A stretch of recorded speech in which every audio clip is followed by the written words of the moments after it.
하나님 말씀 욥기 19장 13절입니다.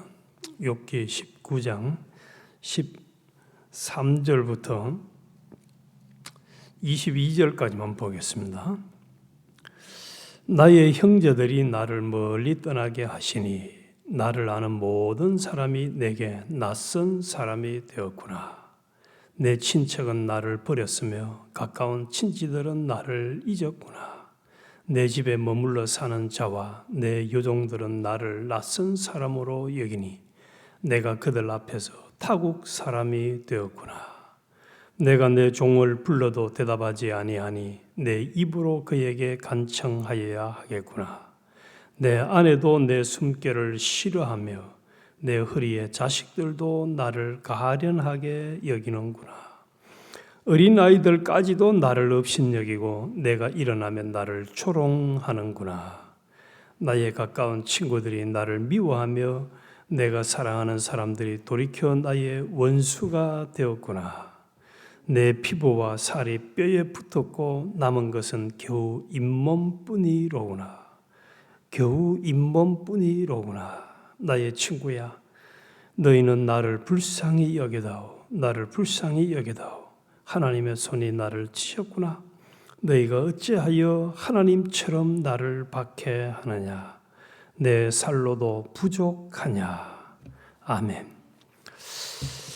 오늘 아침에는 그래도 나의 대속자가 살아계신다는 25절 말씀, 내가 알기에는 나의 대속자가 살아계시니 마침내 그가 땅 위에 서실 것이라.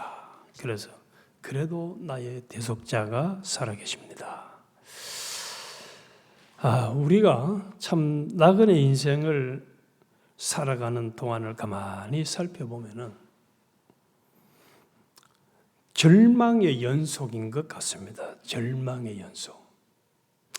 그래서 모든 사람의 소원을 한편으로는 절망이 아니라 희망과 평안과 기쁨과 소망이 넘치는 삶을 살아가기를 원하면서 가화만사성, 또 입춘대길, 이게 이제 보통 사람들의 또 아니면 대부분의 사람들의 삶의 목적이 아닐까요? 그런데 막상 닥치는 현실은 정반대로 참 이 절망의 연속. 그래서 마치 이런 소원을 또 넋두리를 하게 되는 것. 하나님, 내가 주님 뜻대로 살려고 몸부림치는데 왜 내 삶에는 이토록 깊은 고난이 찾아옵니까? 왜 현실은 아무것도 달라지지 않습니까? 라는 탄식이 터져 나오는 것 같은, 좀 전에 눈치를 채셨는지 몰라도 욥이 지금 13절부터 22절에 보니까 얼마나 참 외롭고 힘들어하는지, 친구들, 집안 식구들, 형제들, 심지어는 자식들까지도 처량하게 보고, 아버지를 처량하게 보고, 마누라도 처량하게 보고. 그래서 오로지 욥이 지금 느끼는 상태의 심정은 20절은 말한 내 피부와 살이 뼈에 붙었고, 피부와 살이 뼈에 붙었고, 저는 이 상태까지 안 가봐가지고 이게 얼마나 힘든지 고통스러운지를 저는 사실은 피골이 상접했다 이런 우리 말이 있는데, 지금 욥이 그런 상황이에요. 오직 남은 거는 뭐만 남았다고 합니까? 입술뿐이에요. 입술, 잇몸, 입술. 그러니까 생명만 남았다는 거예요. 다 욥을 외면하고 불쌍히 여기고 멸시하고. 그래서 제가 이 말씀을 묵상하면서 한 번씩 우리 예쁜 같이 사는 사람이 저를 이렇게 조금 멀리 하려고 하는 때가 있어요. 그러면은 참 힘들어요. 너무너무 힘들어요. 그 한 사람만 나를 좀 무시하고 한편으로는 말이죠, 약간 이렇게 거리감을 둬도 그것도 힘들더라고요. 때로는 막 이게 내 혼자 착각인지 몰라도 한 일주일씩, 한 보름씩 이제 거리감을 둘 때는 너무너무 힘들어요. 야, 그런데 이 한 사람만 그래도 힘든데 욥은 지금 한 명도, 심지어는 종들까지도, 여기 16절 보면 내가 종을 불러도 대답하지 아니하니 내 입으로 그에게 간청해. 주종이 바뀐 거야. 주인이 부르면 종이 예 하고 대답을 해야 되는데, 이거는 반대로 주인 욥이 종을 제발 내 얘기 좀 들어도 하는 그런 상황까지 욥이 갔다는 거예요. 욥이 갔다는 거예요. 그래서 한마디로 욥이 의지할 사람은 없다는 거예요. 아무도 없다. 욥이 의지할 수 있는 사람은, 욥의 심정을 이해해 주는 사람이 아무도 없는 상황까지 하나님이 만들었습니다. 하나님이 그렇게 만든 거예요. 하나님은 그렇게 만든. 우리 하나님이 우리의 환경을 이렇게 섭리하시는 딱 이 과정과 목적을 보면은 딱 욥만 그런 게 아니고 모든 사람에게 이렇게 하시는 것 같아요. 모든 사람에게 좀 의지할 만하 하면은 그걸 하나님이 싹 치워버려요. 정리해버려요. 저는 그런 경험을 참 제 나름대로 많이 한 것 같아요. 대학생 때 물질에 대해서 의지를 하려고 하니까 물질을 하나님이 싹 다 정리하시고, 목회를 하면서 사람을 의지하려고 하면은 사람 의지하려고 하는 그 사람을 싹 정리하시고, 아예 그냥 가까이 못하게도 하시고. 그래서 이제 요즘 우리가 제일 빠지기 쉬운 게 이제 SNS나 이게 TV나 이런 각종 이제 문화 혜택, 이게 옛날보다 너무 발달이 되었잖아요. 그래서 사실은 이게 제일 우리가 조심해야 될 것 중에 하나가 아닌가. 다 아시겠습니다만은 길 가는 사람도 휴대폰 보고, 차에 타면 전부 다 휴대폰 보고 있고, 심지어는 식구들이 모였어도 TV에 휴대폰 보고 있고. 그래서 자신에게 가장 행복을 줄 수 있다는 것이 한편에는 휴대폰 속에 들었는 뭔가가 하나님의 자리를 차지하고 있는 것은 아닌가. 하나님의 자리를 차지하고 있는 것은 아닌가. 내 인격의 자리를 그 세상 하나님 외의 다른 정보들이 차지하고 있는 것은 아닌가. 있는 것은 아닌가. 이스라엘 백성들을 구원해낼 때 하나님이 구원해낼 목적이 그들의 주인, 그들의 왕이 되려고 하나님은 구원해냈다고 했어요. 하나님이 예수 그리스도를 통해서 우리를 구원하신 것도 우리의 주인이 되고 우리의 통치자 왕이 되시기를 구원했는데, 우리를 지배하고 통치하는 것은 세상에 뭔가 휴대폰 속에 들었는 것과 같은 이런 것들이 우리를 지배하고, 주님은 안방마님으로 쫓겨나가 있는, 하나님은 밀려있는 상황, 이런 것은 아닌가. 그래서 하나님은 그런 상태는 비정상이기 때문에, 하나님 원하는 상태가 아니기 때문에 하나님이 우리에게 싹 그다서 너 그 정상 아니야, 나만 바라봐, 나만 의지해, 나만 찾아, 나만이 너를 도와줄 수 있고 네 문제를 해결해 줄 수 있고 너의 모든 것을 내가 감당해 줄 수가 있어 하고, 하나님은 우리에게 다양한 메시지를 지금까지도 보내주셨습니다. 오늘 이 욥기를 묵상하면서 이 욥기 19장이 사실은 어떻게 보면 이렇게 표현할 수도 있어요. 신약 구약 성경이 66권이고 이제 이 사람들이 쭉 창세 이후로 쭉 살아오다가 모든 사람들의 문제가 해결이 안 되잖아요. 시편을 보면 다 이상 구구절절히 어려움 당하는 것을 고백을 합니다. 그런데 이렇게 창세 이후로 계시록까지 가는 데 있어서 가장 이 전환점이, 개인이나 또 이 시대의 흐름의 전환점이 누구냐? 구속자, 대속자 예수 그리스도의 오심을 바라보고 그분을 소망하는 그 유일한 해결책을 제시한 본문이 이 25절입니다.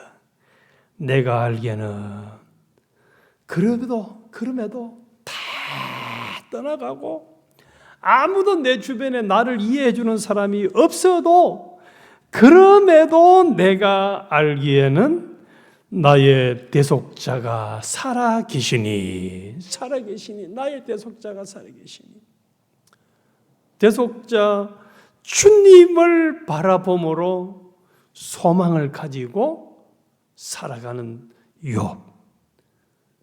우리는 욥에 비하면은요 비교할 수 없는 혜택을 누리고 있는 자들입니다. 왜냐? 욥은 오실 예수 그리스도 대속자를 바라봤지만 우리는 이미 오셔가지고 뭐까지 했습니까? 모든 문제를 싹 다 해결해 주셨어요. 이미 그냥 죄 문제도 해결해 주셨고 하나님 앞에 나아가는데 의인이 되어야 되는데 의인의 문제도 우리를 어렵다 칭하셔서 우리를 하나님 앞에 언제든지 휘장이 걷어져 가지고 하나님과 사이 휘장이 걷어져서 하나님께 나아갈 수 있는 의인 만들어 주셨고 하나님과 화목의 문제 내가 이렇게 살다가 하나님과 연결이 끊어지는 것은 아닌가 지옥 가는 것은 아닌가 하는 이런 불안의 문제를 예수님이 싹 다 완벽하게 해결해 주셨어요. 완벽하게. 그래서 하나님과의 화목은 영원히 끊어지지 않습니다. 요한일서 5장에 가서 보면은 어떤 악한 세력도 만질 수도 없도록 하나님이 완벽하게 예수 그리스도의 대속을 통해서 해결해 주셨어요. 그래서 우리는 욥처럼 희미한 소망을 바라보는 대속자가 아니라 이미 우리는 확실한 이미 실상적으로 이루어진 대속자가 계신다. 그래서 오늘 아침에 그럼에도 나의 대속자가 살아계신다는 이 욥의 희미한 고백이야. 우리는 어떤 고백을 해야 되겠습니까? 확실한 믿음의 고백, 감사의 고백, 신실한 소망의 고백. 그래도 하나님이 나의 대속자가 살아계신다. 그런데 대속자가 저 이스라엘에 계시면은 비행기를 타고 가야 되는데 지금은 이 대속자가 어디에 계십니까? 우리 속에 계세요. 나를 성전 삼아 내 속에 계시니까 우리는 내 속에 계신 이 대속자를 찾고 대속자를 바라보고 대속자를 의지하고 대속자에게 내 모든 문제를 아뢰고 그분이 해결해 주시도록 그분이 요구하는 길만 가기만 하면은 그 나라와 그 음악 구해라. 그러면 내가 나머지는 다 어떻게 해주신다고 해서 더해 줄게. 내가 알아서 더해 줄게. 더해 줄게. 더해 줄게. 부모가 생선을 달라 할 때 뱀을 안 주고 떡을 달라 할 때 돌을 안 주는 내가 대속자, 그래도 살아계시는 대속자를 찾기만 하면은 나머지는 내가 가장 좋은 것으로 더해 줄게 하고 멀리 청와대에 계시는 것들하고 이스라엘에 계시는 것들하고 우리 속에 계시면서 하는데도 우리가 이 대속자를 안 찾고 대속자를 저 한쪽 구석에 한편으로는 참 인생의 구석에 처박아 놓고 급하면 아이고 주님 오마이갓 이라고 찾는 이런 참 우리 주님을 제일 꼬레비 대접하는 오늘 이 욥이 느끼는 느낌 있지 않습니까? 종들도 자기를 돌아보지 않고 자식들도 자기를 돌아보지 않고 친구들도 다 친구들이라 하는 것들이 전부 다 정죄만 하고 오죽 답답했으면 21절은 나의 친구야 너희는 나를 불쌍히 여겨다오 나를 불쌍히 여겨다오 하나님의 손이 나를 치셨구나. 그래도 이 친구들은 끊임없이 욥에게 정죄의 언어를 쓰면서 욥을 계속 정죄하며 고달프게 하고 힘들게 하고 있습니다. 진짜 잔인한 언어를 써가면서 합니다. 우리 욥이 당한 요 상황과는 우리는 속된 말로 모르긴 해도 명함도 못 내밀 정도의 공경 어려움에 처해 있는 우리들이라 할지라도 얼마나 힘들었습니까? 얼마나 힘들었어요. 너무너무 힘들어요. 진짜. 사람과의 관계도 힘들고 상황 처리하는 것도 힘들고 내 주변에 만나는 것들은 전부 다 욥이 느끼는 것처럼 참 나를 도와주는 세력은 거의 없구나 하는 심정으로 누가 만들었습니까? 하나님이 만들었습니다. 뭐라고요? 그래도 나의 대속자는 살아계신다는 걸 믿고 대속자를 찾으라는 거예요. 대속자를 찾으라는 거예요. 그래서 오늘 우리 아침에 딱 하나 결단하고 정할 것은 이겁니다. 살아계신 대속자, 나와 함께 하시는 대속자, 내 속에 계신 대속자를 찾지 않았던 것을 철저하게 회개하면서 이제는 하루 종일이 아니라 일평생 우리는 이 대속자를 찾는 생활이 이게 아예 그냥 본능이 되는. 제가 보니까 어린 아이들이 이렇게 좀 안 좋은 애들하고 놀면서 딱 하는 게 하나 있더라고요. 뭐냐면 침을 택택 받으래. 또 이렇게 그런 걸 이제 보면서 그게 이제 또 한국에서는 이제 노는 애들이 이렇게 문신하기를 시작하는데 여기는 뭐 전부 다 문신해 놓으니까 이게 뭐 정상적인 사람인지 깡패인지 분간이 안 가는 그런 면은 있습니다만 그게 이제 습관이거든. 습관. 계속 침 받고 하고 이 습관인데 우리는 습관 정도가 아니라 인격이 뭐가 되느냐.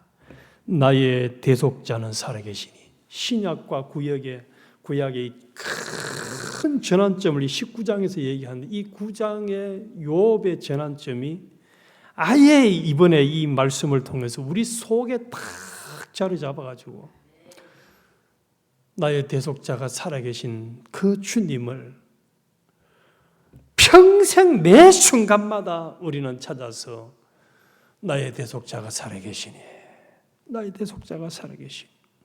그런데 우리가 이 대속자를 얼마나 안 믿는지 아세요?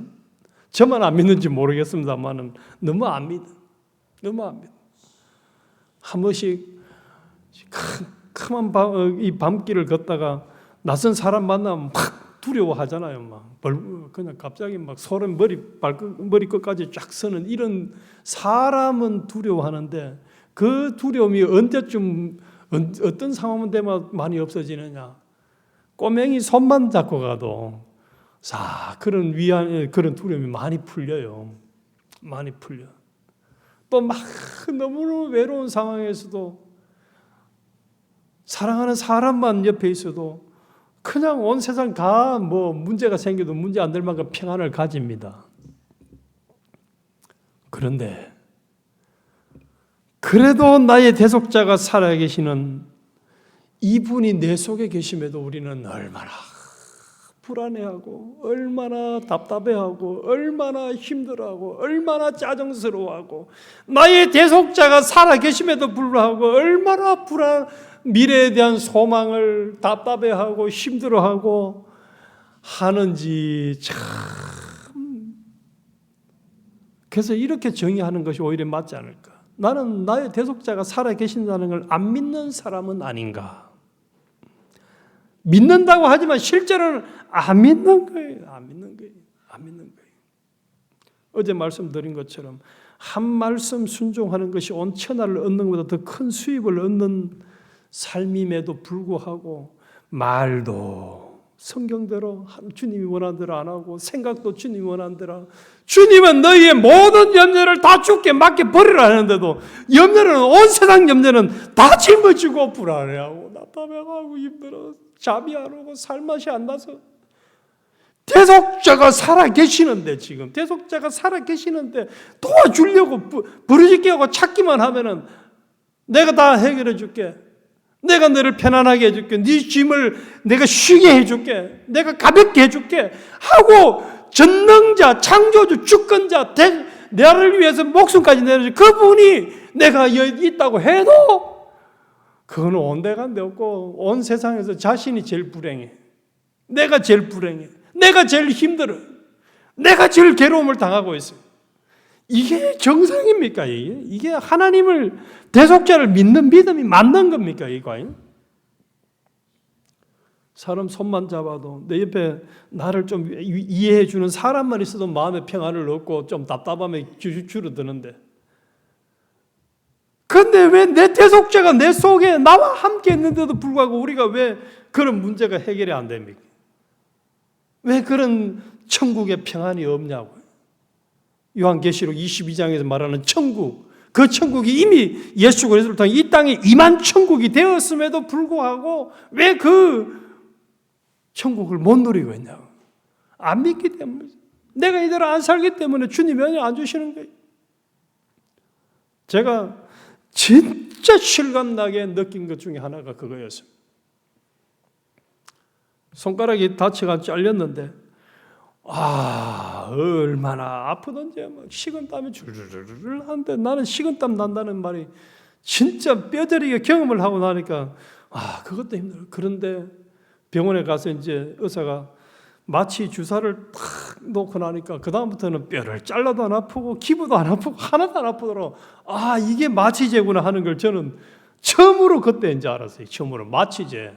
그것만 있어도 막 손을 잘라도 안 아프더라고요.